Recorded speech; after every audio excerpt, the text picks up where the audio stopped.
And we're live. Hello, everyone. Sorry for the slight delay. We had a few technical issues. It turns out that despite a number of PhDs, we had a few teething problems.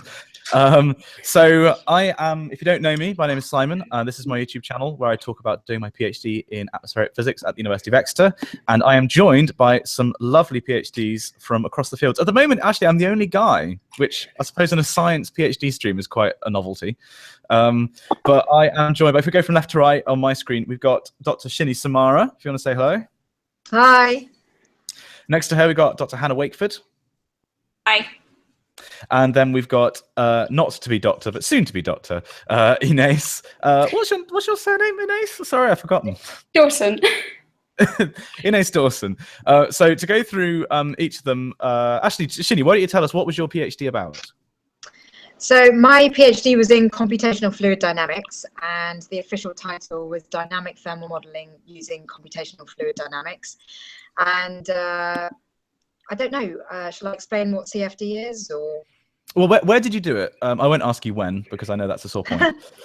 Oh my gosh, we have to get that straight. It's not a sore point, it's just a very interesting piece of information for most people. Okay. Okay. Where did you do your PhD then? So I did my PhD at Brunel in West London, where I also did my undergraduate in mechanical engineering, and I specialised in building services. So looking at all the engineering that goes into kind of mechanical and electrical services in buildings and enclosed spaces. And I had a particular fascination with computational fluid dynamics because essentially it allows us to visualize the invisible. So most things that flow, like gases and liquids, we don't normally see them because they're usually things like air and water. But using computers and simulation, we can visualize how they behave. And that was fascinating to me. And so I turned my fascination into 4 years of, well, actually 4.5 years of hard graft. And yeah, got a PhD out of it. And then what are you doing now? Well, what did you do afterwards, rather? So afterwards, I did a few mechanical engineering kind of freelance consultancy projects. But I also was extremely interested in communicating science because, as most of us PhDs know, we have to go to conferences and talk about our work, and I absolutely loved that side of the doctorate, which was talking to people, communicating to people, explaining my research, having other people explain their research to me. And so soon after doing my doctorate, I realized that communication was something I really wanted to go into. But communicating science and technology on a much more broad scale, because for 4.5 years, you know, you really are studying something in depth, and I wanted to get greater knowledge of all the STEM subjects that are out there. So I went into television, but behind the camera, building up skills of putting TV programs together, and then ended up in front of camera for the last 6 years. Most recently in Crash Course Physics. Yeah, most of 2016 was shooting that for PBS Digital and the Crash Course team. But I've also done, I was living in America actually for the last 3 years. I've only just moved back to London. But I was working in television and just reporting on a really diverse range of science, tech and innovation around the world. Cool, and that's a nice segue actually, because next to you, at least on my screen, is another American currently. Just to point out, chat, we are going to be taking your questions after just a couple of minutes. We're just going to introduce ourselves, and then we'll be taking your questions. So next up is Dr. Hannah Wakeford, who did her PhD at Exeter, which is how we know each other from student radio and various, projects that we cause trouble on. What was your PhD about? So my PhD was in exoplanet atmospheres. So I used the Hubble Space Telescope to look at planets as they pass in front of their star. So we're looking at the star itself and the starlight. And as that planet passes in front of the star, it blocks out a tiny bit of that light. So we can measure that. That's about 1% change the amount of light. So imagine a mosquito flying in front of a street lamp. It would be that kind of equivalent. And what I'm looking for is I'm looking for the starlight that's actually shone through the planet's atmosphere before it reaches the telescope. And in that in that information, in the amount of light that is being changed, I can then work out what's in that planet's atmosphere, because each different gas that we have in our own atmosphere, you know, beautiful Earth behind me, has a unique fingerprint, and we can look for those unique fingerprints in this light that's being blocked and filtered through those planets. So I like to say that I look at alien atmospheres and try to work out what strange new worlds and environments are like. And that was what my PhD was in. And I finished that 2 years ago. So I've been actually at NASA Goddard Space Flight Center in Maryland in the US since then, continuing to work with the Hubble Space Telescope, but also working towards what we can learn with the James Webb Space Telescope, which is actually being built in the building just down the road. So the nice new shiny telescope that will be launched into space in October 2018 is what I've been kind of trying to focus on and try and work out how we can prepare ourselves to get bigger and better observations of these worlds, whilst continuing to use the Hubble Space Telescope, which is such an amazing workhorse for science across the board, which has been amazing. And you've got some nice shiny new planets to go with the nice shiny new telescope and TRAPPIST, right? I don't know if did you have anything to do with that, or have you presumably you've read the study? I'm lucky enough to work with the TRAPPIST team, and I'm sorry, there's lots of noise. They're cleaning up the canteen. It's lunchtime. We've just gone. They're a very talented team. They've got lots of jobs.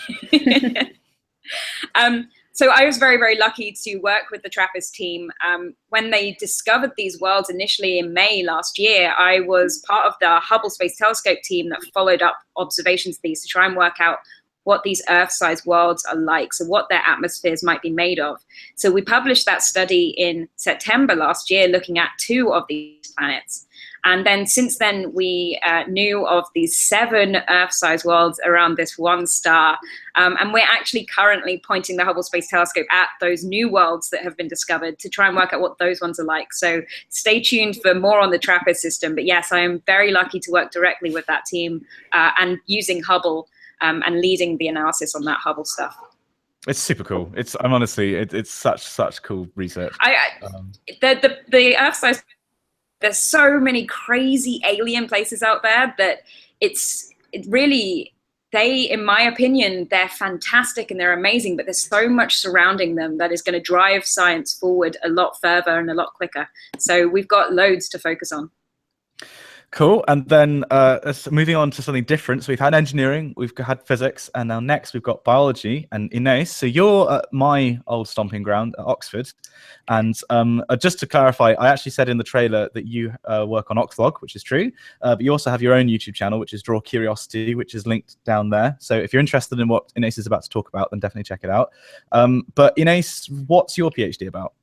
So I research insect flight or animal flight, and it's actually quite an interesting overlap with engineering and physics, as there are actually people in our lab who work with people who study computational fluid dynamics.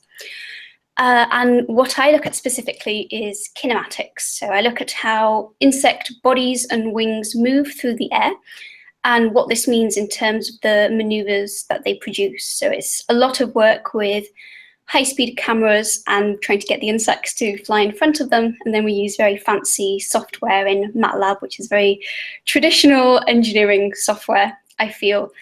And from there, doing lots of image processing and bringing out loads of matrices of data that ultimately tell us what they're doing.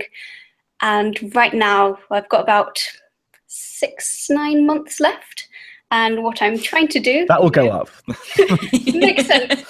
Make sense of everything that I've collected so far, which is basically different flies fly in different ways. And that's interesting from the perspective of, say, developing small flying drones. Oh, cool. So actually like making drones mechanically fly like flies. That's awesome. I didn't know that. I knew a little bit about what we did, but that's news to me. That's really cool. So I guess just to quickly, I think a lot of people here are going to be at lower 6th or undergraduate level and maybe thinking about doing PhDs. So just maybe quickly to go through the line again, why did you do a PhD rather than go straight into industry or do something else to go back along? So Shini? Well, when I finished my first degree in kind of straight mechanical engineering, to be really honest, I just felt like I wasn't ready to go straight into the real world and get a job, proper job. And the PhD was a great sort of segue into the real world, because my doctorate was sponsored by a computational fluid dynamics software house. And so I was based in industry for 4 years officially, but my doctorate took 4.5. And as a result, like I got to be in industry whilst doing my own research. So it was kind of striking a really good balance. And I really was in that headspace of wanting to study something in depth. And what was interesting after that experience is that after being very much being very focused in a specific area of engineering, I then felt that after that experience, I wanted to get a much more broad knowledge of science as a whole. It just fascinated me too much, and I felt like the amount of kind of concentration I needed to do my doctorate in that specific field almost cut me off from the rest of science and tech and innovation. And that's why I ended up kind of going into a much more broad space. Mm.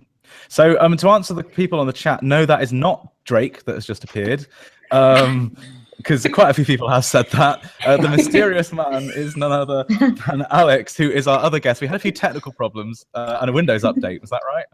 Yeah, Windows decided that, you know what's even better than being a PhD the entire day? It's restarting your machine 3 times in a row. So that was one of the reasons why we were a little bit delayed. But Alex, it's great to have you with us. So you are doing your PhD at Bath University, is that right? And what's your thesis in? We're just kind of introducing everybody.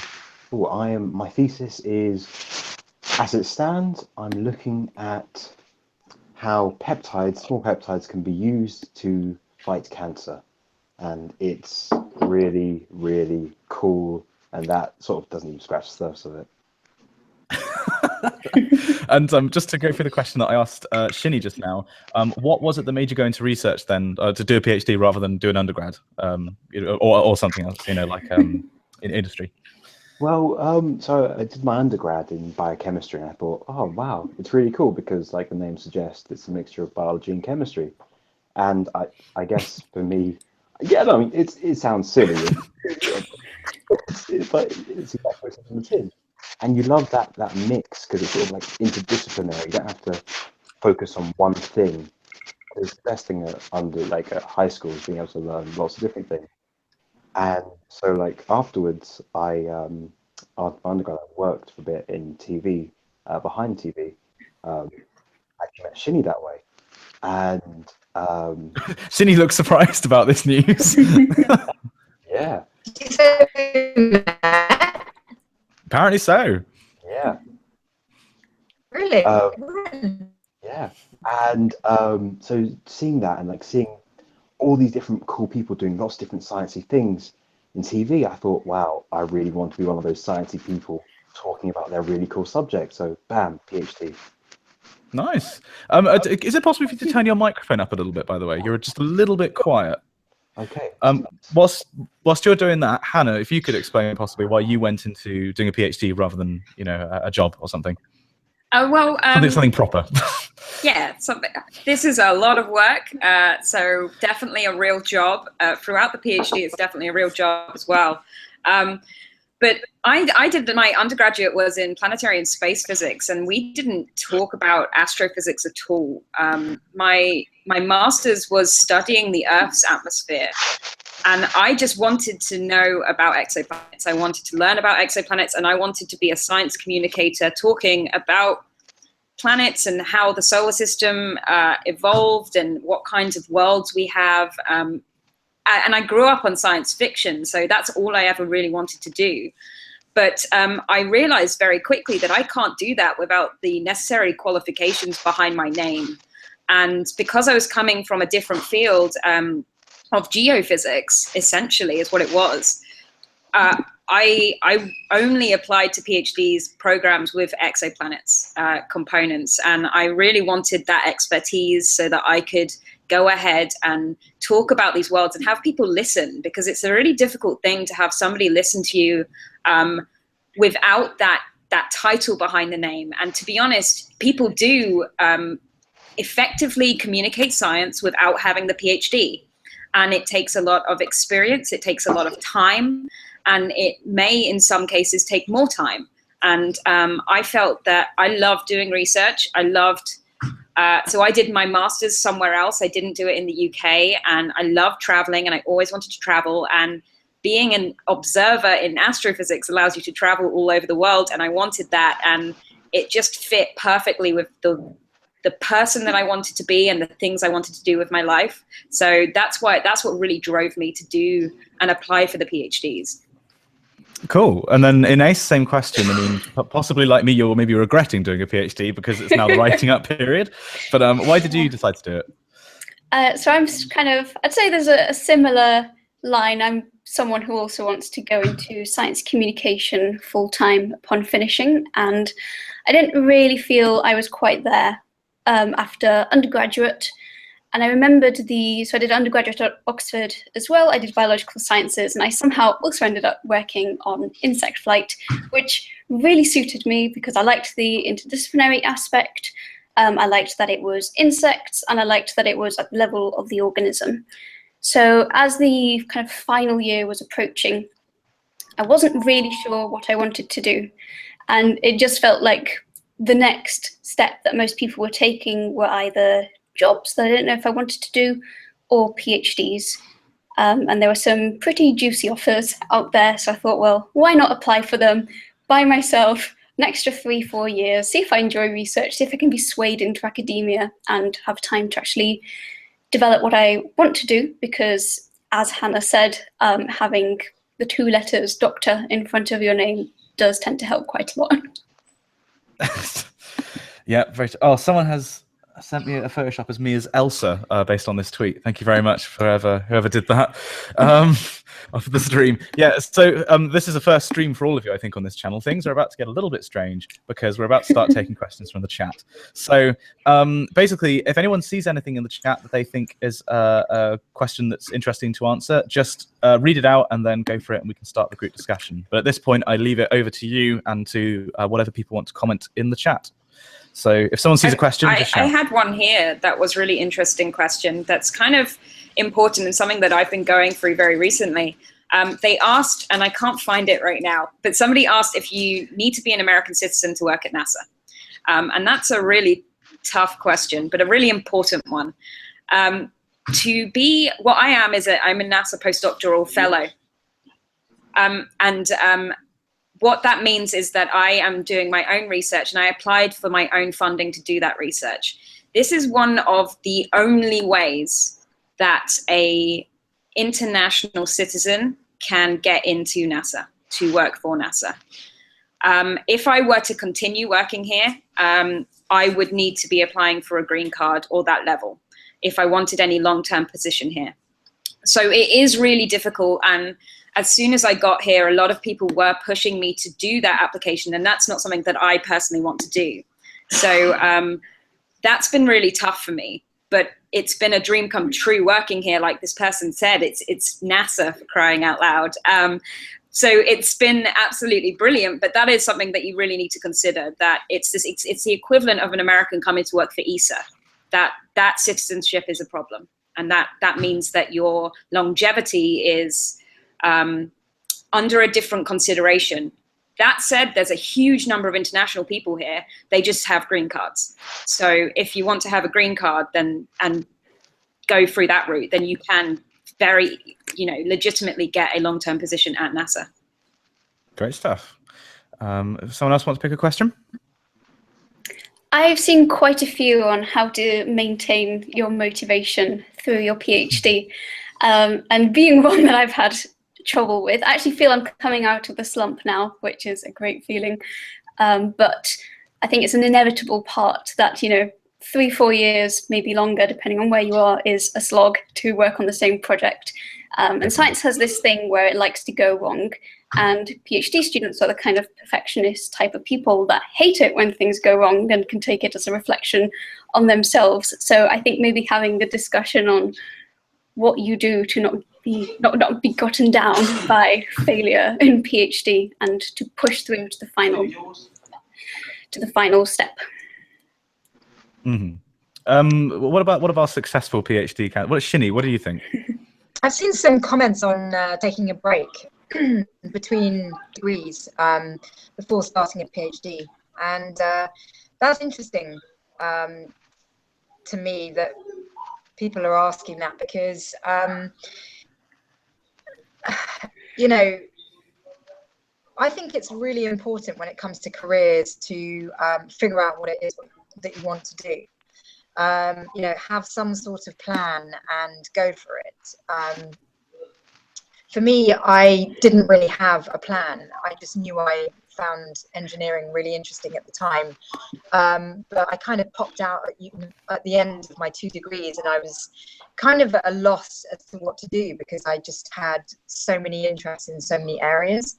And I think that's why I'm in communication today, because I just have such an interest in such a diverse range of fields. And I kind of, in the job that I do now, I'm able to really look at all areas. I mean, I report on all different types of science. But taking time out after a degree before you go into a PhD, I think has advantages and disadvantages. The advantages are that you really start to clarify what it is that you want to do in your time out, because you may travel, you may do all kinds of odd jobs. You know, it won't be time wasted, because you'll experience life. And I don't think a PhD necessarily teaches you about life. And ultimately, you know, we are just trying to figure out life. So, you know, whilst, you know, I did back to back. So when I did my first degree, I went straight on to do my doctorate, no breaks.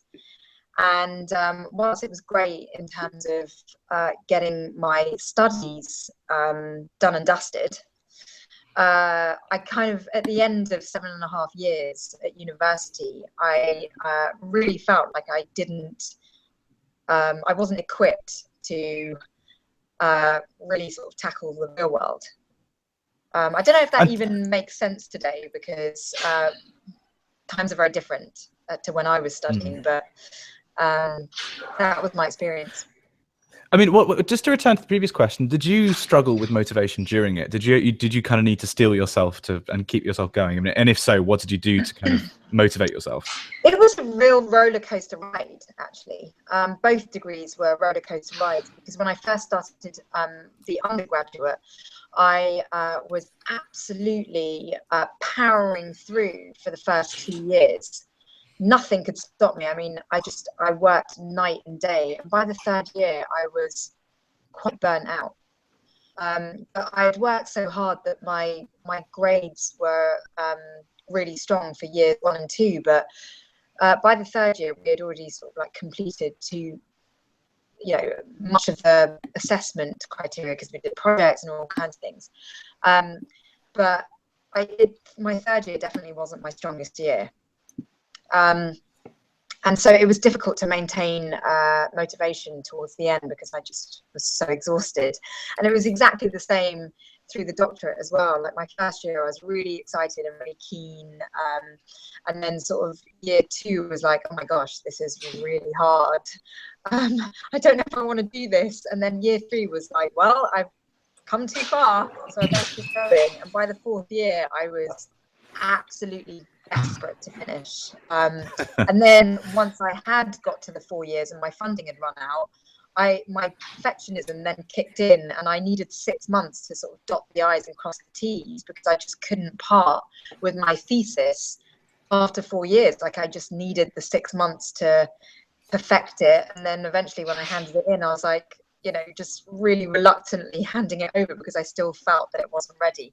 But you do get to a point where you just absolutely have to hand in and kind of, you know, just call it a day, sort of thing. I did find that quite funny, that as soon as you said that you got to the end of the PhD and you're just desperate to finish, every single person in the stream was just like, yeah, that's happened to us. I was like, please just let me out of this institution. I just want to get my life back. I just want to start living, because it became it was like, I mean, every single moment of my life was about my doctorate.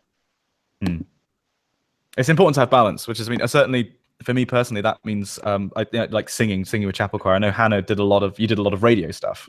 Oh yeah, I mean, so I used all of the stuff that I was doing. We were doing, so I did a radio show for 3 years of my PhD, and Simon joined me for what, two of those years, a year? I think so. And it was amazing. And I was writing up my thesis at the same time in that last season, and I used it as an excuse. I used the stress I was putting myself under. This is the wrong way to do it. The stress I was putting myself under to do the radio show and organize a big solar eclipse viewing party and to do a load of TV stuff.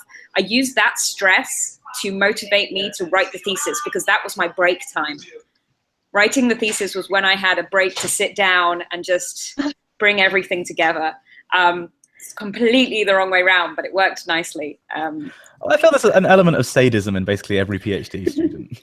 You know, I mean, every single person here did a lot of things other than their research. Maybe that's a common trait in successful PhDs. I mean, because Alex, you do obviously a science communication, but in a particularly like unique way. Yeah, so hopefully my mic's louder now. But I make science hip hop, and that's fun. That helps me stay motivated with the PhD. And you feel like it is that it's like a motivation thing as well as obviously like worth it in its own right. Oh yeah, no, completely, because it's cheesy as it sounds. I'm making science hip hop, and so it forces me to go, okay, end of the day, after I've finished all my research, I want to now start looking into weird far-flung galaxies or male contraceptives. You know, I want to look at that and I want to create rhymes about that. And you got to put yourself into a sort of a weird place that, you know, now you're a rapper or a rhymer. And so, yeah, that's the perfect antithesis to being a PhD researcher. And it fuels the other. One fuels the other. And you fill up one tank, depleting the other. It's great. You've also definitely just reinvigorated the chat calling you Drake, but, you know, never mind. Does somebody else want to pick a question? We talked about that one for a little while. There was a question here that I think was really important, and that was asking if any of us ever get imposter syndrome. And I think that that's something that really is very prominent in every single field. As a young person working anywhere, whether a PhD or going into the real world, there's this element of, am I supposed to be here?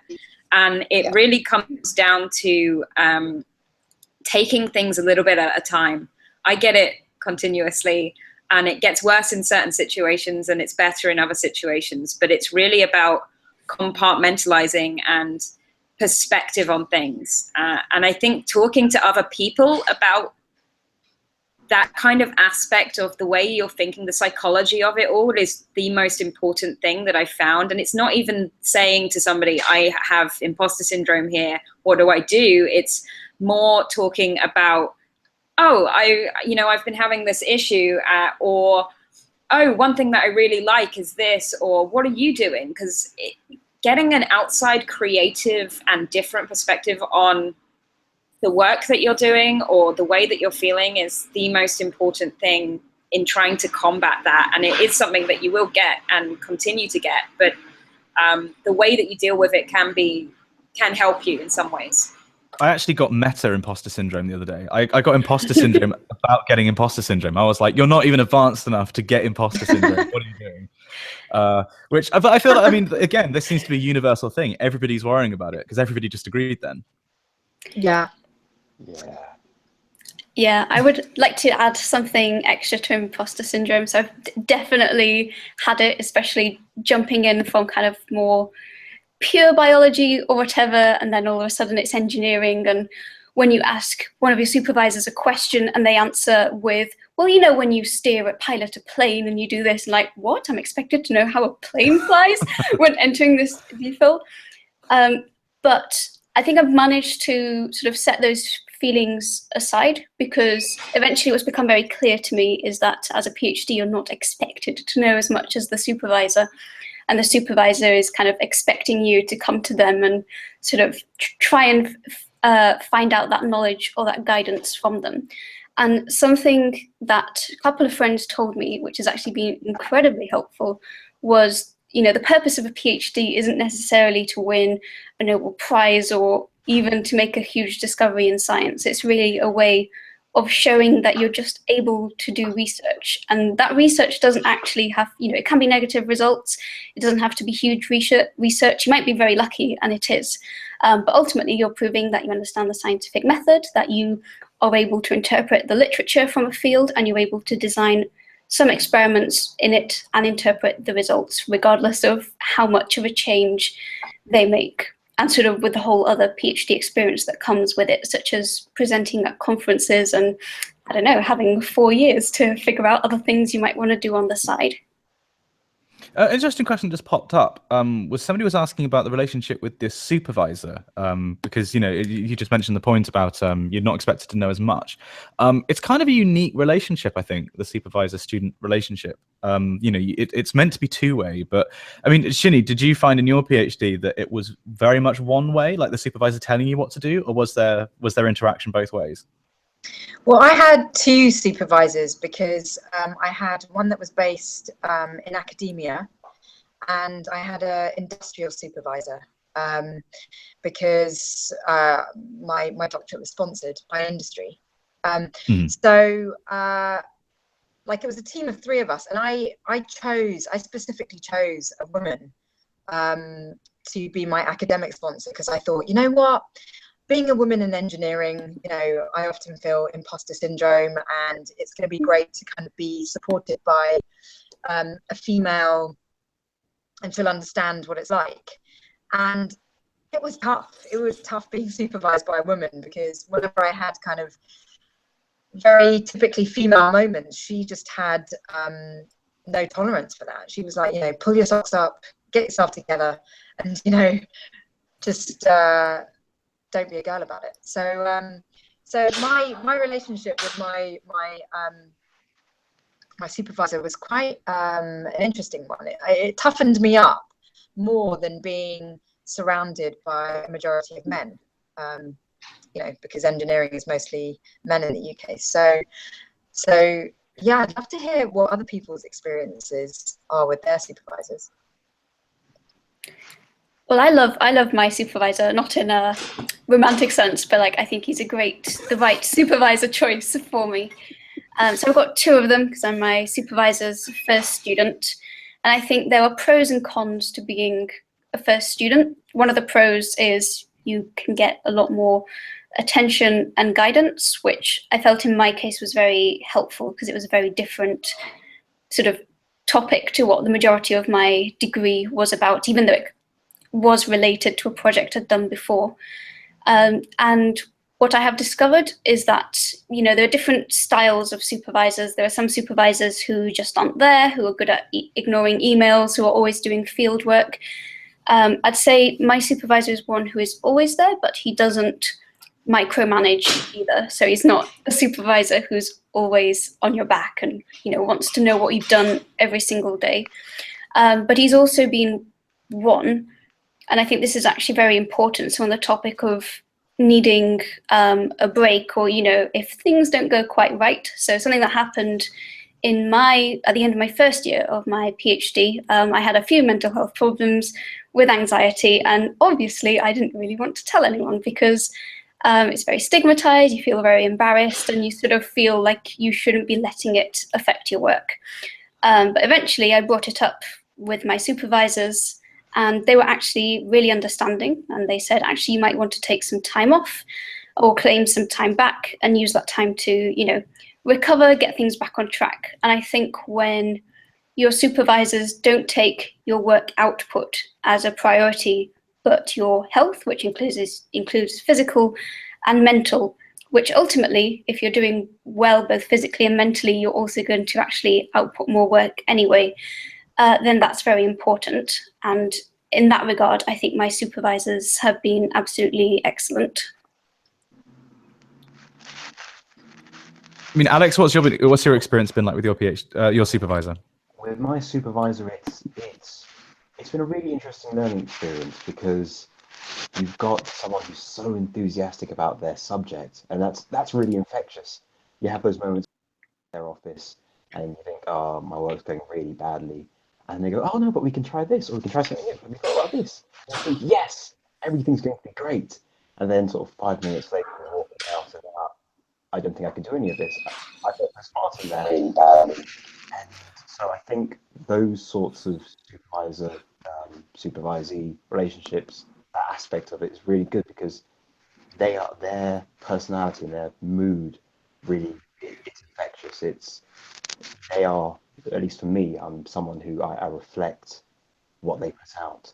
So I'm really lucky in that I've got a supervisor who's ridiculously enthusiastic about every aspect of the subject. And that lets me sort of change around and try different aspects of things so I don't feel boxed in. I'm not saying any of this in case he's watching. I mean, there's that PhD comics thing, isn't there, about the supervisor aura? Like when you're near your That works supervisor. perfectly. It's so true. Whenever you're near your supervisor, you feel like you understand something. And they talk to you in a meeting. You're like, "Yeah, get it, 100%." Then you sit down at your desk, and you're like, "Wait, what on earth? I don't understand. This happened 30 seconds ago." My PhD supervisor completely spoiled me because he was far too good at giving me freedom, but also helping whenever I needed it. So that's a bit of a pain because now you have to, deal with that. And I'm my own complete independent researcher here, and I'm doing, everything. So it's a completely different experience once you finish. But another thing is that, that aura is a completely legitimate thing. We used to talk about things and I'd walk away and I've got no clue. Unless I write something down, I've got nothing. I'm useless. Simon knows this. I'm just absolute sieve brain. And he realized this very quickly and then just started drawing things on the board. And if he'd said something, if he couldn't visualize it, I couldn't visualize it. Or I would draw something on the board towards the end of our relationship because the relationship is supposed to turn around. They are the expert for the first couple of years. And you are supposed to take that small bit of the subject and push that forward. You're supposed to be the expert telling them about something new that they haven't done. And that's a really interesting switchover period. And I think that switchover period, unfortunately, comes after what is called the second year slump, where everything's really tough and you feel like you're not getting anything done. And then suddenly something happens and it's around the third year where you suddenly go, oh, it's this, I'm explaining it to you now. And now you're just coming in with the creativity and the ideas machine with your experience. And I think that that's really important to have as well. I think your supervisor relationship can be incredibly different. And I think everyone's will be, because it is a matter of personalities. I mean, hang on. So, because I'm fourth year. Ines, you're third year, is that right? Well, third year doing PhD, but it's one of these 1+3 year programs, so officially. Okay, so have you just about got over the slump then, do you think? I think I've come out of it. I mean, it's not, it's not completely uphill, but I'm not at the rock bottom of why am I doing this anymore. I mean, I know exactly what you mean, because I think mine lasted for quite a while, because people who watch my vlog will know we had these technical problems for a very long time. We're now just about coming out of them, which leaves a lovely 70 days for me to write my PhD thesis. But it definitely happens. I mean, Shini, did you have this? You basically depicted it as like this negative monotonic function that just got worse and worse. No, she said it was a roller coaster. Okay, true. No, it's a real roller coaster. And towards the end, that's when you're trying to get all your papers published. And I remember submitting my very first paper to be peer reviewed, and it came back with a bunch of comments. It was basically, that was rubbish, rewrite it. And I was just panicking. And I just, you're making me kind of remember all the panic moments that I went I'm sorry, I'm bringing this all up. I only just started to get over it. Gosh, it's been quite a while since I was at university now. But yeah, oh gosh, definitely a roller coaster ride. And there were so many moments when I just wanted to give up. But then there were, for those of you that have, coming close to the end, I mean, the feeling of getting it done and just having it for life, it's just incredible. It's just, it was a great experience for 4.5 years. I would never ever want to take those 4.5 years away. It was just fantastic. But not necessarily do it again. Well, it's kind of interesting because just reading the comments, people are saying, what do you get out of doing a PhD? What's the point of doing one? And I don't think anyone should do a PhD to get something. I think people should do PhDs because they're genuinely interested in the subject and want to contribute to the body of knowledge in that subject. I never did a PhD to get something in return. I just really wanted to study CFD in depth. And it's kind of quite interesting being in television now because often TV presenters are asked, what's your area that you're most passionate about? And it's kind of weird for me because my area that I was most passionate about is invisible, and things that are on TV you tend to need to visualize. So it's kind of a bit of a disconnect there. But you should definitely do it for genuine and sincere reasons, because it's a massive investment of time, energy, and just brain power. It's not to be taken lightly. Actually, speaking of investment, something that has come up quite a few times in the chat is people asking about PhD finance, because obviously it is a big financial decision. Maybe if we go down the list, how are or were people's PhDs funded? Alex? Mine is funded through the university. So it's a research grant. It's like a research council grant. Yeah, so they give me funding every 3 months, every quarter. So that's good because you have a large sum of money, and so it means finding somewhere to rent is easy. But it's just sort of holding on. And then Shini, yours was funded through industry. Hannah, how was yours funded? So mine was funded by the STFC, which is the Science and Technologies Funding Council, which is the UK government-based funding. And that's easy to get through physics departments and maths and engineering departments. But other subjects need other funding avenues, and those normally come through grants. There's a lot of people in the physics department at Exeter who are through defence grants, and those come through supervisors. So if supervisors are able to secure their own funding independently, then they normally, within those grants or those applications that they have to do, put in how many PhD students they want, and they'll be able to hire somebody through that money. It's very rare, but it happens occasionally where you are asked to bring in your own funding. And that's a tough situation. Yeah, I mean, that's where passion really comes into it, I guess, or, inheritance. And then Ines, what about you? How was yours funded? So mine, I'm guessing it might be a slightly different program to those that others may have. They're these doctoral training centres, which are sort of starting to become more and more popular. So 1 + 3 year course, so you can go straight into it from undergraduate. First year resembles a master. You get a few taught courses and you get 2 rotation projects, and then you pick one to become your PhD.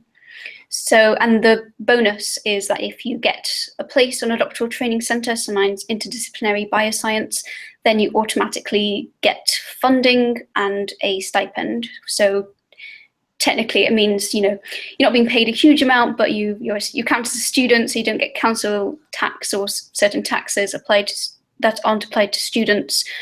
And, it's as if I'm being paid for doing the research I'm doing. Yeah, to answer the question that somebody put in the chat, which was asking how rich are the people in this live stream, I think I can speak for all of us when I say not very.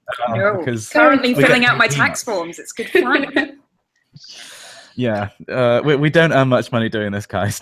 Don't do a PhD if you want to earn lots of money. Yeah, I was going to say that if you want money, then academia or doing a PhD itself is not necessarily the thing that you want to do. If the job that you want at the end of it specifically requires this type of PhD, and that's what you're passionate about and you want that, then that's one motivation to use. But yeah, it's not something that is going to give you a huge prosperity.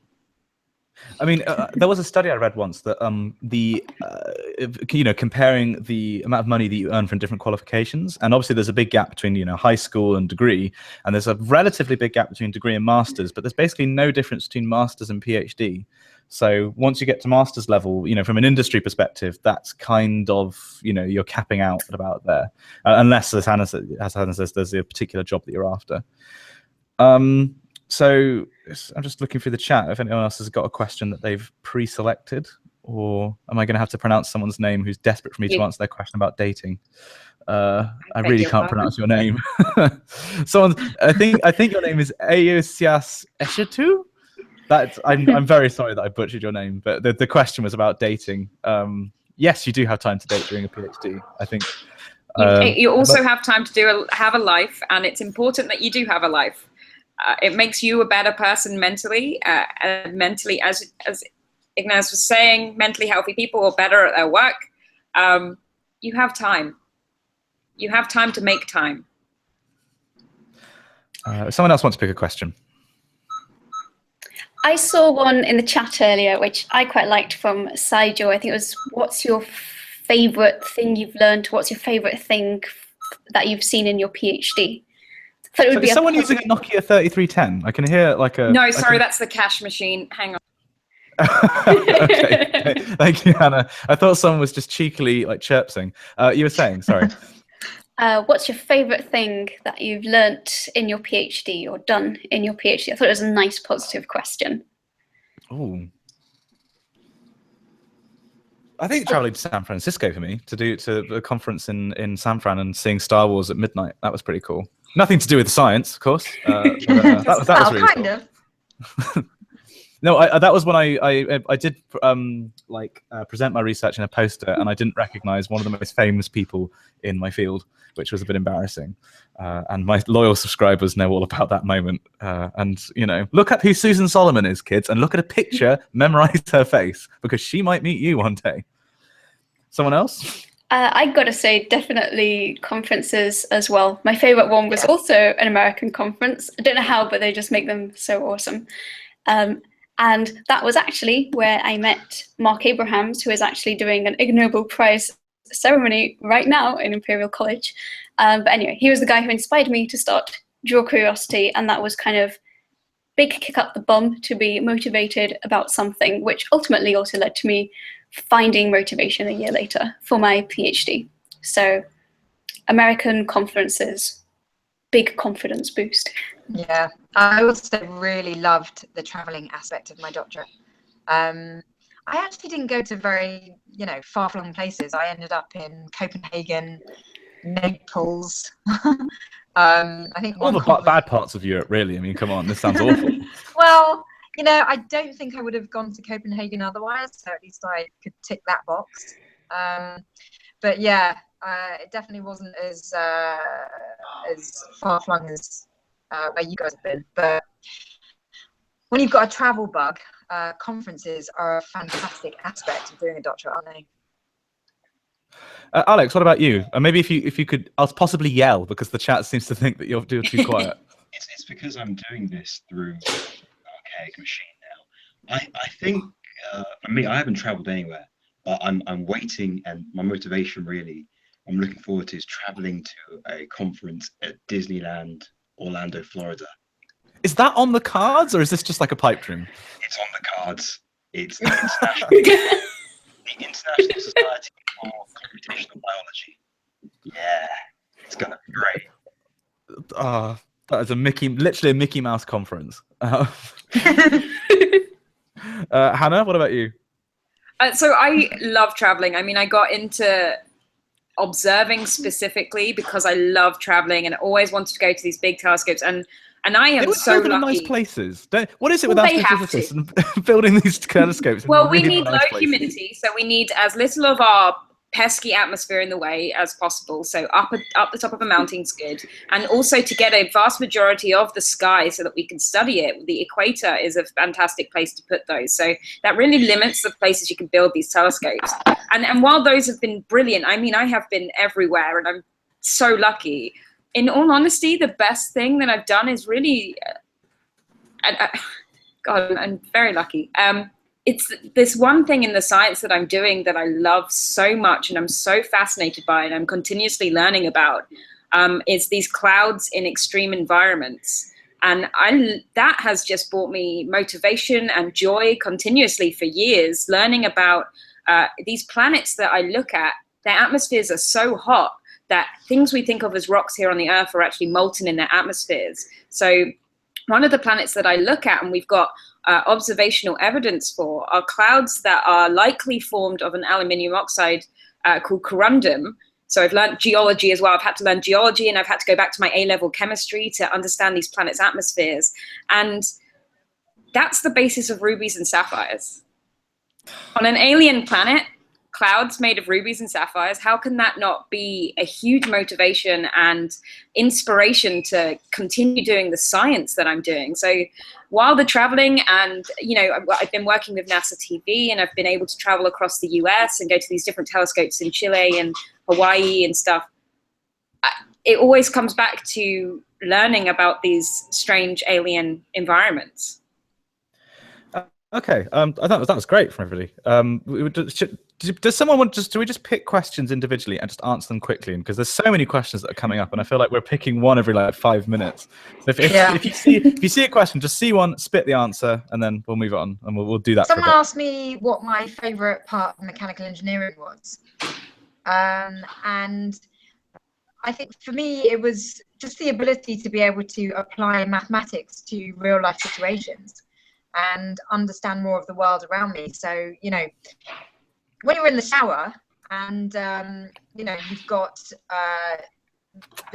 the water coming out the shower head, I don't know whether you've noticed, but if you've got a shower curtain, the shower curtain tends to kind of bend inwards, the Bernoulli effect, yeah. Exactly. And just things like that, where it's like, oh, okay, that's why that happens, or kind of understanding how my fridge works, and just things where in my daily life, just really understanding what's around me. And that's what mechanical engineering taught me, and that's what I love most.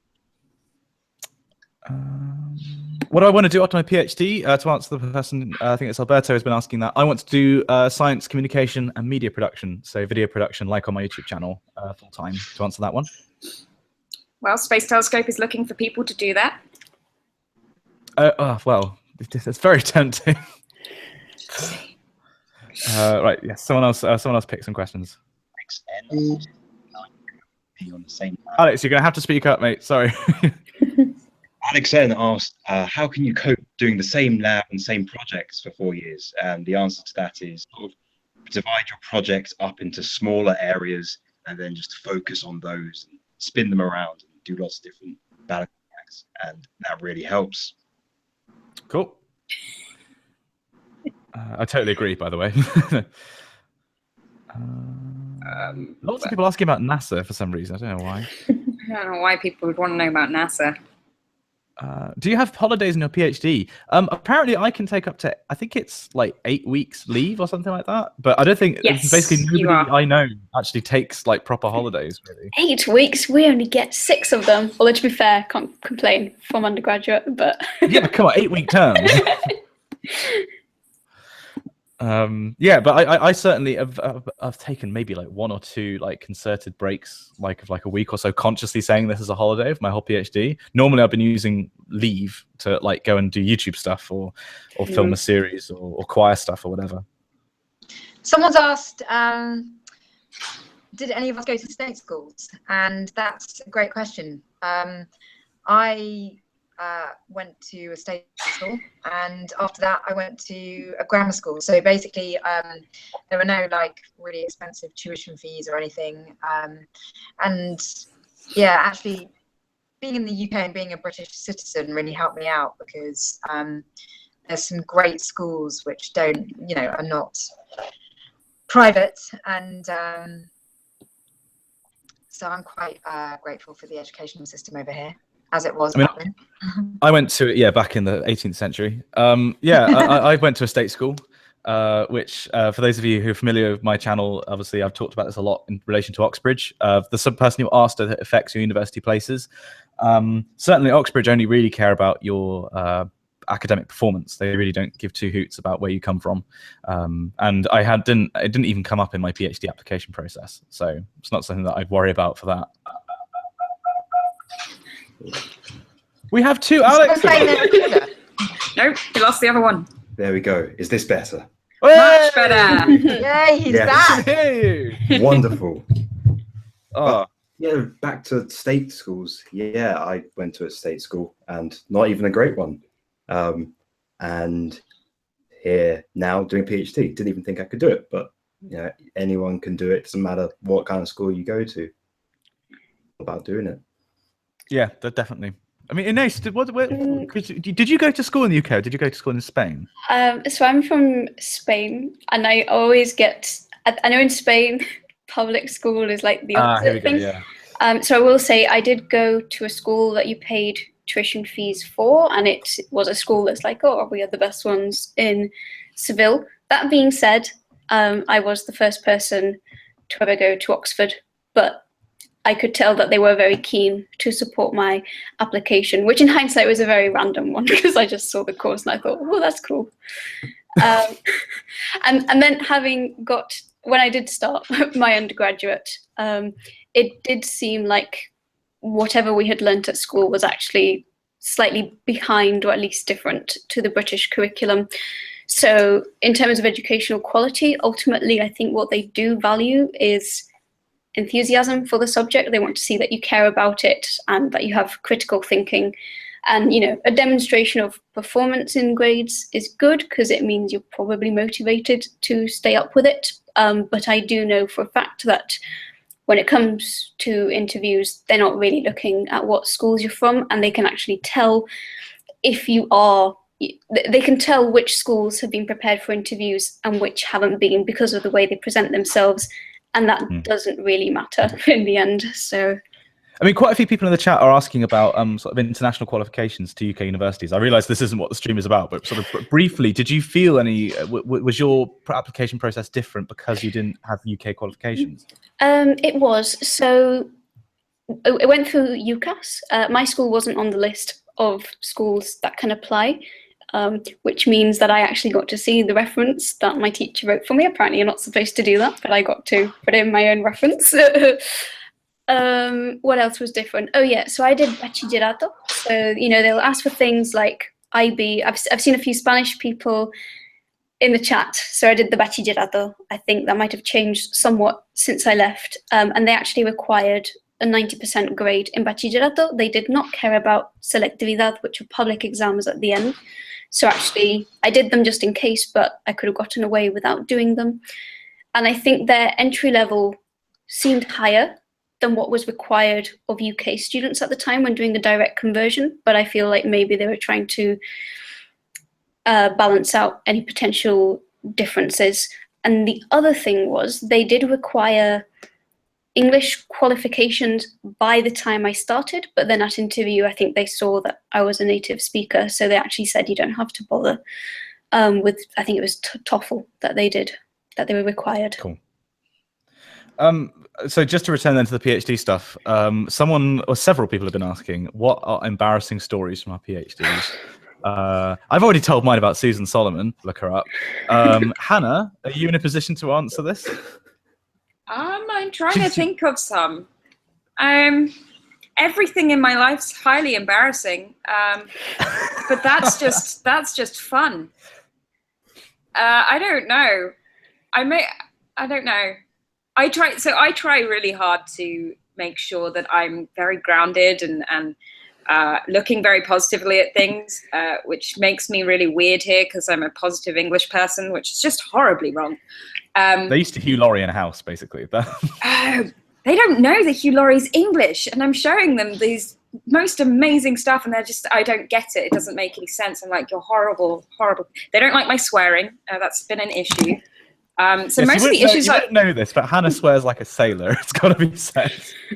It's very bad, and it's been way worse. Actually, I was just in a meeting where a person had their kid with them because daycare's off today, and I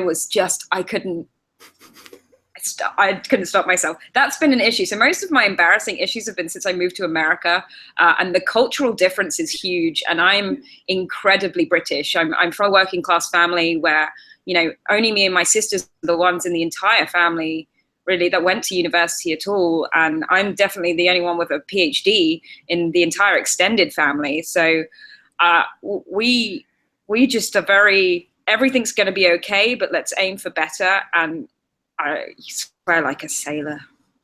Okay. Alex, what about you? What's your most embarrassing moment been? Right. Okay. Oh, this is going to be good, I can tell. So, you know, you say like with a PhD, you get really emotionally invested with your work. And so I spent weeks trying to get this very small vial of liquid, and I was just pouring it off. And some of my mates had gone to the pub and they were coming back, and they opened the door to the instrument room and shouted, "Ooga booga boo." And, you know, I'd been awake for 12, 13, 14 hours. And I'm very stressed. And this machine required a spanner to tighten it so you get your samples out. And I should preface this with the fact that I'm from London and South London. So I sort of turned around with a spanner in hand and screamed profanities at them. That's in front of 2 PhD students, 2 postdocs, and someone who's not quite a supervisor yet. And yeah, you just basically verbally assaulted various academics with a spanner. Yeah, I think it's a London thing. It is. It entirely is. Shini, what about you? Do you have anything particularly embarrassing? I guess I'm a bit embarrassed about the way I tried to strike a balance of my life during that PhD time, because I worked so obsessively hard during that time that like I partied really, really hard. I'm kind of embarrassed to admit it. But yeah, it was just, I existed on 2 extreme sides of the spectrum. So I was a total party animal, and just an absolute geek by day. And that was how I kind of dealt with the extremities of doing a PhD. But my supervisor, my industrial supervisor, very early on, it was kind of like a few months in, he took me aside and he just said, "If you carry on the way you're carrying on, you're not going to get this doctorate." And I remember just feeling like, you know, sort of tail between your legs, kind of like, oh my gosh, I do really need to buckle down. Because I think that's what happened. Like, you know, after the first degree, I'd worked so incredibly hard for those first 3 years that when it came to that summer, I went off the charts when it came to sort of just getting my social life back, and you know, and it kind of, that behavior leaked into the beginning of my doctorate. And yeah, my industrial supervisor swiftly put an end to that. And I just I felt sort of pretty embarrassed that someone had, you know, had to say that to me, that I sort of couldn't buckle down Ines? on my own. I bet I can't. Nothing stands out, and I bet I do have them. Like probably specifically for me, most embarrassing is probably like, help! Everything's going wrong in my life. What do I do? But that wouldn't be funny. I get the feeling. So one thing about Oxford are there are lots of dinners, and there's lots of dinners with wine, and said wine is free, and students like wine. I know where this is going. Yep. So, well, I know I have definitely, after a meal, I think our group was eating out. I definitely texted my supervisor, like trying to ask where they were, but as Simon may know. Oh yeah, that was that time. You randomly drunkenly texted me. So I'm a very happy person when I'm graduated, but I also can't really swipe very well on my phone. So I think I did effectively text gibberish to my supervisor, and then I tried calling him, but because they were in a restaurant that had no signal, I think Why did you need to know where he was? I was just so after the meals happened and you've been drinking. So I was at one meal and my group was at another, so I was going to join them for post drinks after you know, already being pretty happy. So I was just trying to ask where they were and if they were still there. So I sent like 3 gibberish texts, couldn't get through, so then phoned them, got the voicemail, and I almost certainly left a minute of giggling before realizing I wasn't actually speaking to anyone. Nothing has been mentioned about this though, but I remember it, so that is probably my embarrassing moment. I mean, I do know the thing, because I went to a dinner after I'd left Oxford and I came back, and they've actually had to change the rules of the dinner because I got so drunk that I caused a bit of mess and, quote, crawled under a table like a dog to die, which is probably a low point. Getting drunk's not a problem, but conferences, certainly in the UK, is a very big culture of that, and definitely within our field. I know a lot of people that would be considered, I suppose, a lot higher up, because we just go to the pub and it's a relaxing situation and you can talk about different things there. And I think that's really helpful. And and there's a number of people that don't drink and they also, you know, benefit from these situations and they join in and stuff.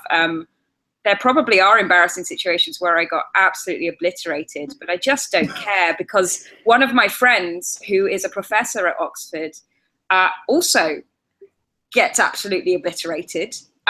So I've got a partner in crime every single time I go. You know, find your partners in crime and then, you know, you're not alone.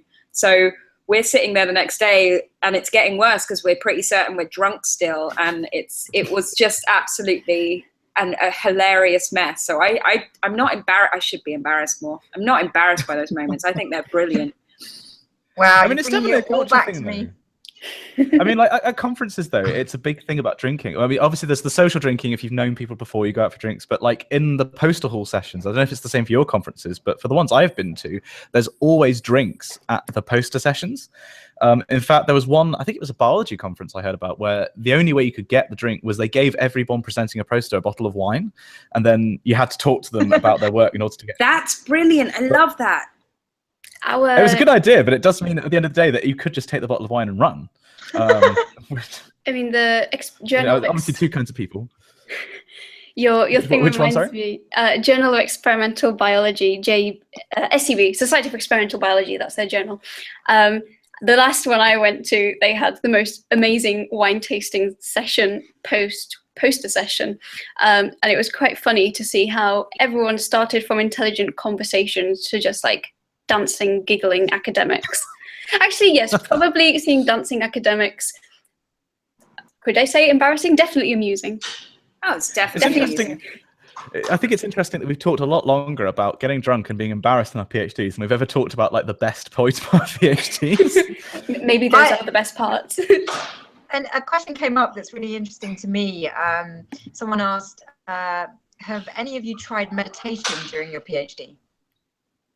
Yeah, I actually did a course on it in Oxford, which was quite helpful. It's something that I was doing mindfulness meditation specifically, which is something that I actually try and use every now and again when I get particularly stressed, because it is a very useful skill to have, to just say, I'm really, really feeling stressed right now. The trick that I always use is if you can feel your feet on the floor and like sort of thinking about how you can feel contact, and it grounds you immediately. And it definitely helps. I'm really glad that I did it. Am I the only one? I do not. Some people asked about mental health, and actually, so when I went to look for mental health help, one of the things they did teach me was meditation, and particularly mindfulness. And I think it does help, but I also definitely don't do it enough. Yeah, I'm definitely guilty of that. I did yoga. Gosh.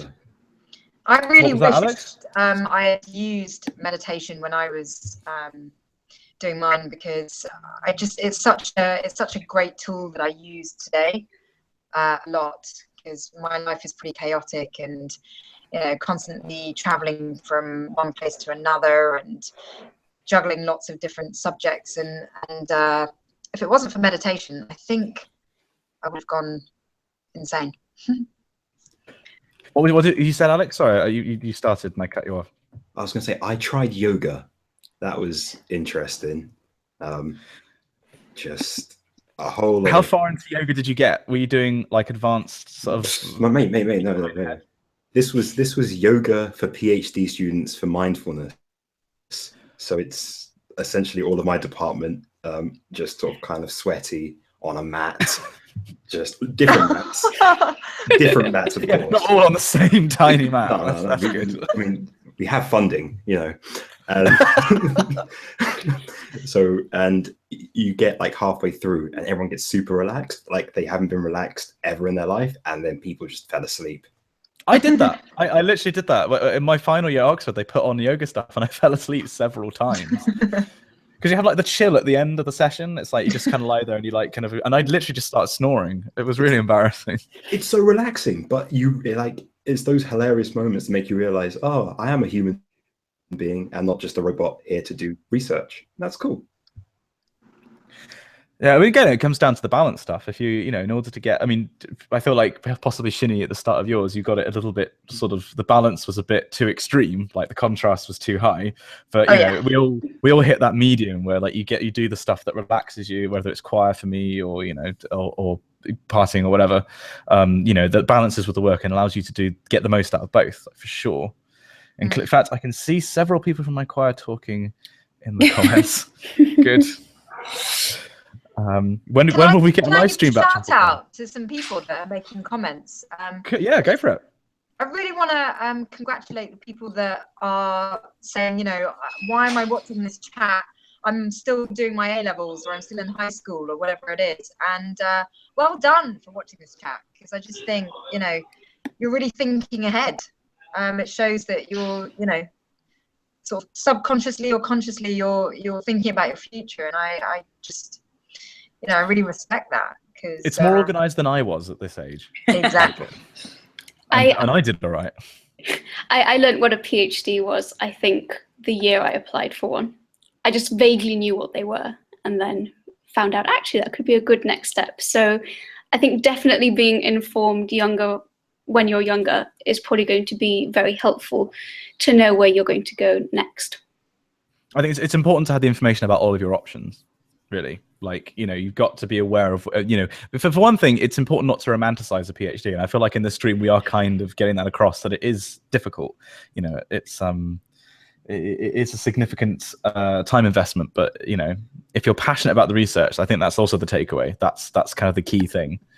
You know, passionate about your subject. So the people asking about, you know, what do you choose to do your research on? I think everybody here has just said we're following what we really like doing, you know, across all kinds of fields. What else have we got? Let's pick some more questions. This is going to be well. Oh, okay. This guy from Akshay Chandra Shekharan. Yes. He says, he nailed it. I know, right? He said he still feels like a newbie in his field after 5 years. 5 years, man. But 2 years in, and I still feel like the first day. Something always goes wrong, and I think the trick is, like, if anything does go wrong, or you ever feel bad, realize that, like, you doing this, you are at the top of your game. The people around you might feel like a big, small fish in like a massive pool, but comparatively to the rest of the people, like, you are really high up. So don't ever beat yourself up about failures or anything. It's the same thing about, I can't remember if you were here when we were talking about imposter syndrome, but it's just so true. Everybody gets it. I mean, I'm 4 years into this project and I still feel like a little maggot compared to my supervisor. Even though, you know, it's because academia is so specialized, you know, like your field is so tiny that, you know, you don't realize how much you know until you take a step back. And, you know, or if you had to explain it to somebody who's like in a related field but not exactly your field, and you realize, you know, I'll tell you about this, oh wait, no, I need to tell you about these 5 things before you can understand even that first point. And you realize that actually, you know, you do know a lot, just you don't waste the time putting it into the context for other people, you know, all the time, because you don't need that context. So yeah, it doesn't ever go away, but it is unjustified feeling like, you know, you don't belong. And ultimately, it's a learning process. So, you know, your supervisor is a supervisor because they've been doing it for, what, 10, 14 years, their entire lives, pretty much. So you'll always feel that way. And honestly, I feel that way too. I always dread it when anyone asks me questions about insect flight, because I'm aware of how much I don't know. But then I also realize that actually I do have than your average person, I do have a better understanding, but precisely because I'm acutely aware of what I don't know, because it's what I'm trying to find out on my, you know, quest for knowledge on my PhD, then it can sort of really highlight that. And I think that's part of what brings about imposter syndrome. But if you think about it, if you knew everything about the subject, then you wouldn't be studying it because there would be no point in furthering that field. Exactly. Yeah, absolutely. What else have we got? I don't know whether we covered this topic yet already, but you know, there have been quite a lot of comments about the isolation of doing a PhD. And certainly, you know, I was saying that I operated on two extremes of the spectrum. So, you know, I worked really hard, but then I also partied really hard. And the partying really hard didn't necessarily mean that I wasn't isolating, because I really was. You know, the PhD for me was an extremely isolating experience that is so personal to you.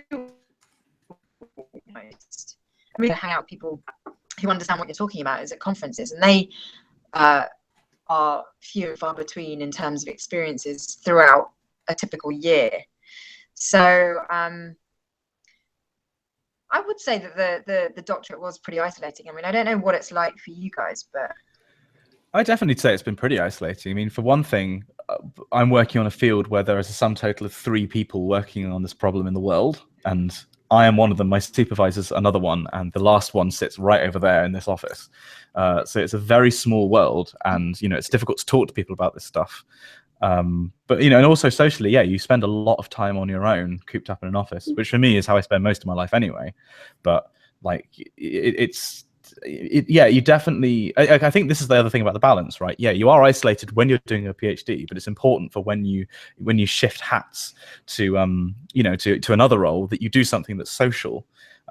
Like, you know, Hannah with the radio stuff, and well, basically all of us with the science communication stuff, because yeah, otherwise you're devoid of social interaction most of the time. yeah.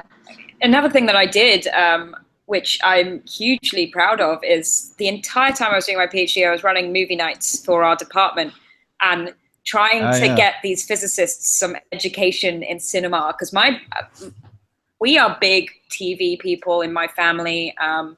Could you possibly show us your tattoo, actually, on that point? This is the coolest tattoo I've ever seen. The Stargate one. The Stargate one, that one. So yeah, Hannah's a massive Solar Stargate System's on the other arm, because the solar system's cool as well. I am a massive Stargate nerd. I mean, my phone case is a Stargate, for crying out loud. But you know, those movie nights were a way of getting all of the PhDs and postdocs and staff and whoever wanted to come in our department together, just to not do their work for one evening every 2 weeks. And it worked so amazingly, and it was just such a great environment to have people coming together. And I learned everything from movies growing up. That's where I can visualize things. And when I was doing my exam prep, I had TV on so that I could associate what I was looking at with what I was watching. And, you know, that's just the way my brain works. So I really wanted to pass that on to other people. And that really helped me. It helped me have them there, and it helped them know that there was a safe space, and that this wasn't something that was isolating, even though there are days when you are sitting at your computer, certainly in the field of work that I do, by yourself all day, and you don't open your mouth to talk to another human. So having those kinds of moments and those kinds of freedoms is really important. I noticed that we've eaten Simon. Oh, here back.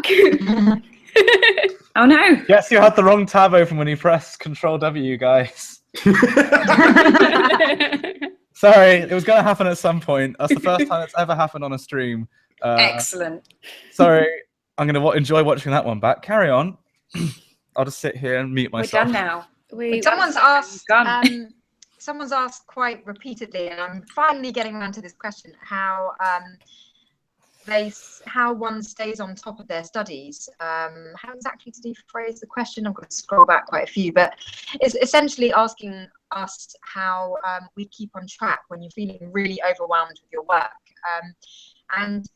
I can give advice now now that it's been a few years since I've done my PhD, I've had to keep on track with life. But I tell you, at the time, I didn't really have an answer for you because I was pretty overwhelmed with the amount of work. And so my solution to the amount of work I had to do was to just keep doing work and just not stop, particularly towards the end. I mean, it was nothing but work. But today, my advice would be, like, if you're feeling really overwhelmed, take a break from it. And it just sounds so counterintuitive because you're like, how can I possibly take a break? I literally don't have the seconds or the minutes to spare. But I think when you do take a break, you step away from it and you do something completely different from your PhD. It allows your brain the creativity to kind of subconsciously solve problems, sorry, and then come back to it with a fresh state of mind, and you'll probably find that you're a bit more productive. But being immersed in it and being utterly kind of like enmeshed in your PhD work isn't necessarily the answer to moving forward with it. Definitely, I could 100% agree with that, and it's the most difficult thing to do, knowing that you've got that much work to do, to consciously take a break. It's so counterintuitive, but you're so right. I wish I'd done it when I was at Oxford. Actually, I could have taken a break in my 4th year and done a year again. Yeah, sorry, totally agree. I'm still encompassed by shame here. Sorry, guys. I'd add to that. Definitely, if you're going to take a break, don't make it like a little. Oh, I'll do a little bit less work, or I'll check emails. 100% break. Don't look. Just don't look back. Yeah. Completely divorce yourself from it, and you need that. It's kind of like when you want to take a nap. When I want to take a nap, I don't allocate time for taking a nap. Like, I will give myself, just unconditional time to have a nap. And usually I just need 13 minutes. 13? That's very specific. Yeah, it's really specific. Have you ever... I'm not a napper, I've got to say. I'd be useless in the Stone Age. Neither. I don't like taking naps either because I kind of get grumpy after a nap because I want to go into that deep sleep state, and naps don't usually allow that. But when I do surrender to the idea of taking a nap because I've just got to a level of exhaustion where I have to, I find that I only need 13 minutes. It's like a power nap because I always take note of the time before, and then I don't have a set time of when I'm going to wake up, and just naturally it's usually 13 minutes later. It's really weird. Oh, to the people who've been asking in the chat about the Red Bull Tower, I think you mean my wizard staff. So what I've been doing is every Red Bull that I drink, I will add it to the Red Bull wizard staff, which I want to become like an artifact of mine. After I had to get rid of Coke Mountain, I thought I had to do something to keep the PhD more interesting. And also it means that I get to shout, "You shall not pass!" If you don't do your work in the PhD. So that is what this is about. It's a work in progress. Thank you. Let's move on, shall we? I've got this mental image of you going towards your Viva with the wizard staff. Oh. Just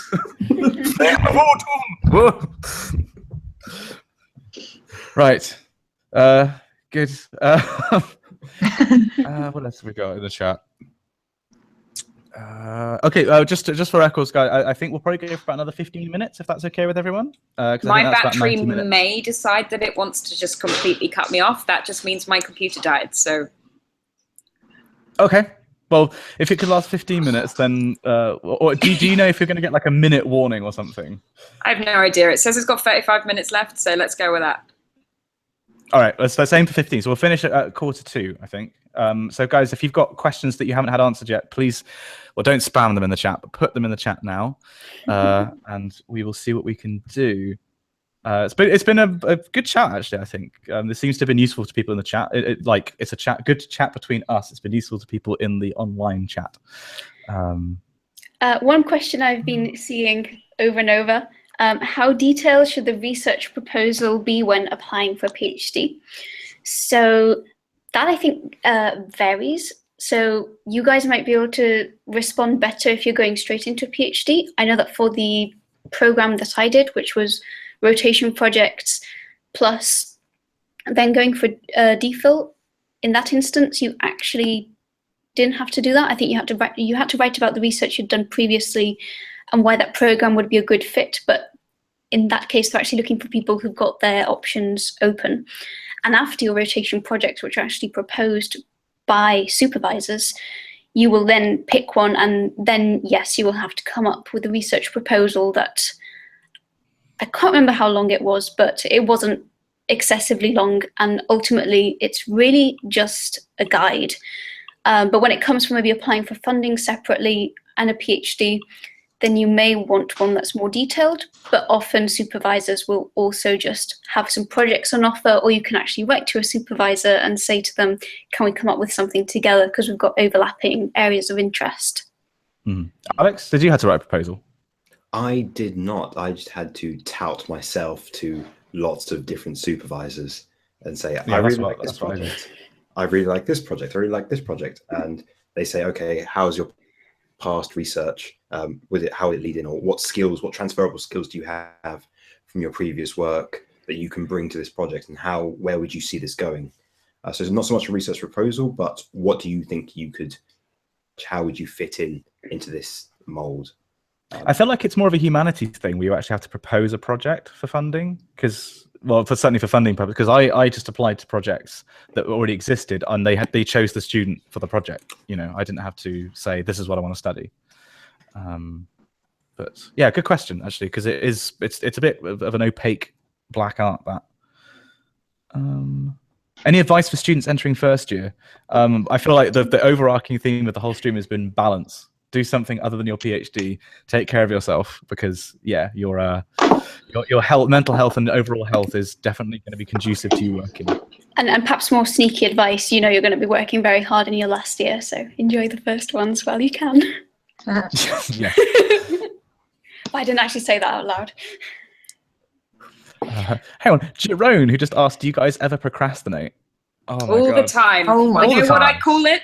Productive name. procrastination. If you call it productive procrastination, then it's fine. It's putting the pro in procrastination. Exactly. You are developing other skills whilst you are procrastinating. And that's a really important fact. You now know how to search Google for anything. Very useful. Also, learning how to use a camera or a microphone or running a radio desk. That's good too. Watching a movie. Lots of skills involved with that. Very productive. Yeah, I mean, don't think that all PhD students are perfect students, because demonstrably we are not. There's a massive correlation between procrastination and perfectionism, by the way. Bear that in mind. That does make sense. Wait, really? Really? Yeah, I mean, people that are perfectionists tend to procrastinate because they kind of just panic that they're not going to be perfect at something, and kind of sit around worrying about not being perfect and therefore get nothing done. So there's a correlation, and the causation is that the procrastination causes the perfectionism. Actually, or the other way around. There is definitely truth to that, because one of my psychologists that I saw, so he spoke of what was it? It definitely wouldn't go under this name. I'm going to call it the stress performance curve, where it's like that. So if you're super demotivated, like you're so bored, there's nothing motivating you, get no work done, so this is productivity. And if you're super stressed, or you're thinking, oh crap, I'm so perfectionist, I want this to be perfect, and I know it's going to be a really endless cycle, then you just don't get started. So you're unproductive at both ends, and the strategy is to get yourself kind of stressed enough that it makes you work, but not so much that it's counterproductive. Yeah, totally agree with that. I've got a method for that. I like to put fake deadlines, like deadlines 2 weeks or 3 weeks earlier in my Google Calendar. And then I start freaking out because I forget. And I thought, oh no, I've got to do the work, And then I get to the point and I've done the work and I've got 3 weeks. And I feel that helps. It's bullying myself. That really helps as well if you have people that you work with that love working right up to that midnight deadline for a proposal that's due. And you tell them that it's due 3 days earlier, and you'll get it done in the timeline that you want, which is 3 weeks earlier for me. But I'm not I work with people that are that kind of person, and I'm just not at all. I am the kind of person that goes, oh, the deadline's then, so I'm going to get it done by 4 so I can go to the pub. So I tell people that it's the day earlier or a couple of days earlier so that I can get them on board. It's fake deadlines, people. It's terrible. The fake deadlines. I have to live here. Stop that. Oh, sorry. Sorry for your loss. Ooh, there's a really thought-provoking question.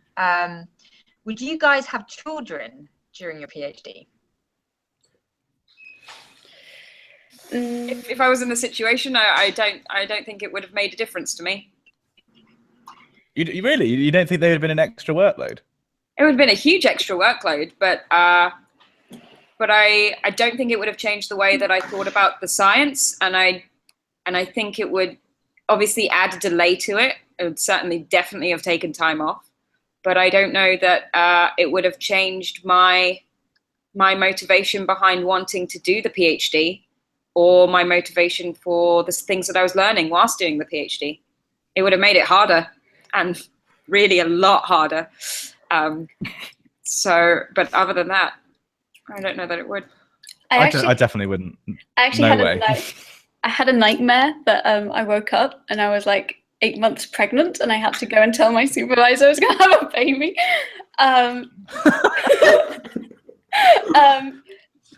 I mean, I would not choose to do that because I would not feel like I'm in the financial position nor with the time to raise lots of mini Ineses. But that being said, how many are you having? Well, who knows? But I do know, sort of, in my college, which is St. John's, they do have very good couples accommodation. So it is very supportive for people who start PhDs and they already have children. So I wouldn't be against, if I was a mother and I had children, I don't think that would necessarily deter me from doing a PhD, but I wouldn't elect to have children whilst doing my PhD, because the other thing is, which I actually think is relatively unfair, as far as I'm aware, not the funding I'm on anyway has any cover for maternity leave. So unlike a job where you would be covered for some months, that's not the case with funding. I mean, to be fair, there are better times to have children. It'd be like having a kid in war, really. Like, you know that there are better times to raise a child. Oh yeah, definitely. I feel like having been in industry now for a while and having done the whole PhD thing, it just seems like during a PhD is the most peaceful time to have kids, because it's like you're only in competition with yourself, essentially. Yep. Whereas when you're in the working world, like, and you have to allocate your time to raising a family, it really puts you back in the race that you're in during industry. And it's kind of, do you know what I mean? I know exactly I don't feel like what I'm you emotionally mean. developed enough, though. Like, I don't think the issue is like, you know, in competition. I feel like the fact that I still don't really know how to change a double duvet is like kind of the limiting factor on whether or not I should have children. Like, I don't think I'm adulty enough yet. I wonder when I'm going to grow up still. Maybe. Yeah, I'm still asking myself that. That's a fair question, but I completely agree. It doesn't get less hectic when you finish the PhD. I have less and less time. I'm continuously in meetings. I'm advising students. I'm doing other things that have little impact on the research that I'm doing, but are important at the same time. So yeah, that's probably negotiated my answer down to what it was, because it's just, it doesn't get easier. Sorry. Yeah, you're really encouraging me to finish. I love it. It's great fun, and I'm still going to do it. I just got awarded 3 more years worth of funding to keep doing it, so why not? I'm clearly all right. Okay, we've probably got time for 1 or 2 more questions, and then we're probably going to have to sign off. There was some, I've not seen them recently, but I saw them earlier, like how old should you be to do a PhD and how clever, what grades do you need? I want to quickly address that. So remember, my requirement for getting the default position was, they wrote to me, we expect 2 1s. but from you we're expecting first, but you'll still get in if you get a 2-1. That was mostly because I was on track for first and I got that. However, what I do think and what I do observe is that PhDs are slightly less about the grades. I mean, you do need, I think 2-1 or equivalent is generally the benchmark, but really they're looking for someone who can ask good questions for research and who will probably be able to stay motivated for 3-4 years. So it's less about being a genius and more about actually being able to put in the hard work over that time. And with regards to age, I would say that there is definitely no perfect age to do it. I actually did my PhD very young. You probably don't know, but I actually skipped a grade at school, so I actually finished my degree at 19. I started a PhD at 20, which is very young. I would actually recommend people to maybe take a bit more time. On the other hand, we also had someone in our college who started at 18 because they did a maths degree whilst they were in high school. So they finished high school and they already had a maths degree. So what do? Theoretical physics PhD at Oxford. And we also have someone who's actually had an entire career. I think they did geology. I bet I'm getting the story wrong. But anyway, don't know how old they are, but definitely over 60. And they now decided they want to switch fields and they're going to do a PhD in it. And as far as I can tell, for all 3 people, the PhD is fulfilling and meeting with the goals that they have. So there's no ideal range in that regards. Great answer. Alex, do you want to pick a question? I haven't heard from you for a little while. Someone asked, does getting a PhD hinder the ability to get a job in sort of a non-academic field? And I haven't got my PhD yet, but sort of the way I'm seeing it is that sometimes you can come across overqualified. So you've really got to learn how to sell yourself without seeming like, oh, you're going to stick around for a couple of days and it's going to be too easy for you and you're going to go off somewhere and get bored. But I don't know, you guys that have PhDs, what do you think? Yeah, Shini, you're old. What's happened after, you've got your PhD? What happened? Yeah, as in, like, did it affect your career? Not going into academia, but doing other things with it. I think, no matter what, if you've got PhD on your CV, like it just puts you in a certain category. And, I took a major U-turn in my career choices once I finished my PhD, because essentially I went into a completely different field. And so the PhD, I think it's really interesting for me because I heard this phrase actually recently, which was that I've educated myself out of the marriage market. And that was said by a Middle Eastern woman, because I think having really high qualifications in something makes people see you differently. And I don't know, I don't know if that's a good or bad thing, but it makes people go, oh, you're a doctor. And so that goes for being in the workplace. I mean, certainly in television, when I mentioned my PhD, it was very intimidating for people. So, I guess it depends on what you want to go into. If you want to do a job that really requires all the skills you've picked up, having done the PhD, then great, but you don't need a PhD to do television. So I think, I kind of was overqualified and kind of a little bit intimidating. So, but thank God I did a PhD just for interest, because I really found CFD fascinating, and I wasn't using it as a tool to get what I wanted, because once I finished my doctorate, I had to ask myself, right, I've done all that at university, now what do I want to do? And it was kind of like starting from scratch, really. Okay, I think we might wrap things up there, unless there's another question that anyone has picked out that they're burning to answer. Stunned silence. Great. So thank you very much to everybody who's taken part, to Alex, Shini, Hannah, and Ines. I think it's been a really enjoyable chat from our perspective, on the panel. And I hope it's been enjoyable for you, the crowd in the chat and watching on YouTube.